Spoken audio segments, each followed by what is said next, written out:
Well, retailers, not the only ones making a comeback this holiday season, with reports indicating sales at over $584 billion. This is the best in years, but it may be cash's comeback as well, with the majority of people using cash or their debit cards to pay for shopping instead of credit cards. It means no debt and no big bills come January. So American consumers seem to have gotten that Dave Ramsey message to live within their means. So what about our government? Let's bring back our Bulls and Bears panel to go on this. Well, Gary B., first of all, the fact that all Americans are dealing with cash now, or at least a little more aware of it than they used to be, that's got to be a good thing, right? Absolutely. I think until the past month, in fact, the savings rate had been going up for quite a while. Why? Because people, look, a couple things. One, they fear the future, that they might lose their jobs. And two, they can see their credit card bills expanding. So they did what any logical, sane person would do. They started cutting down on credit and, as you point out, paying cash. Now, sane and logical, though, David, has never applied to government. That's why you're not seeing it with them. Mike, Norman, is there any role for debt for the government? First of all.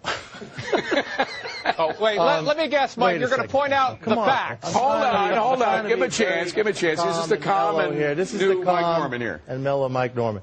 Revolving credit, which is credit card debt, has dropped by $200 billion in the last 2 years. So it's being forced on them. It's not that suddenly there's this new thrift. It's being forced on them. They don't have credit cards, okay? That's a fact. You might not want to accept it, but that's a fact. Here's the other fact. When households are deleveraging, okay, which is what's happening now, either the government spends or we go into a depression. So that's exactly what happened. The government filled the void as households have deleveraged, and that's the spending has been sustained at a certain level because the government spending has gone up. If you didn't have that side of the picture, you have a very, very weak negative. Carl, what do you think of that argument? Well, then, why are we letting these banks profiteer off of the risks that they're presently lending to on credit cards?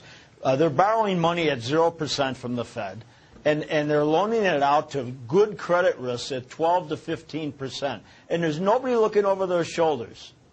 Why are we allowing this to happen? Yes, they probably got rid of a lot of the lower risk after the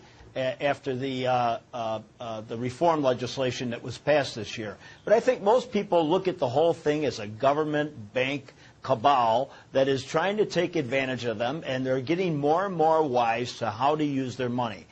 Using debit cards, using cash, rather than paying these ridiculous interest rates and penalties and fines to the credit card. Well, Jason, what's the main point, though? The fact that most Americans are taking the Dave Ramsey medicine of not using their credit cards, of paying with cash, not going beyond their means, but the government isn't. Well, I think the main thing here constricting consumers is the fact that if they file for bankruptcy, they're still on the hook for that credit. For the U.S., there was a change in legislation a number of years ago, and ever since then, consumers are on the hook. If they charge money on their credit card, they got to pay it back.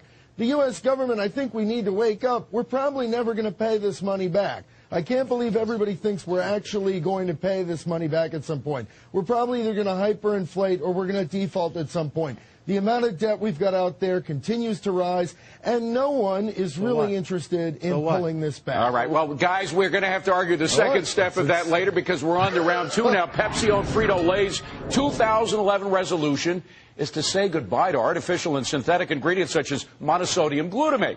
The company's saying by year-end, approximately 50% of its products are going to be made with all natural ingredients. They can be sold at Whole Foods. But is the world's largest snack maker making a mistake by abandoning the recipes that earned its title? It's not like anyone is eating chips to be healthy, Gary B.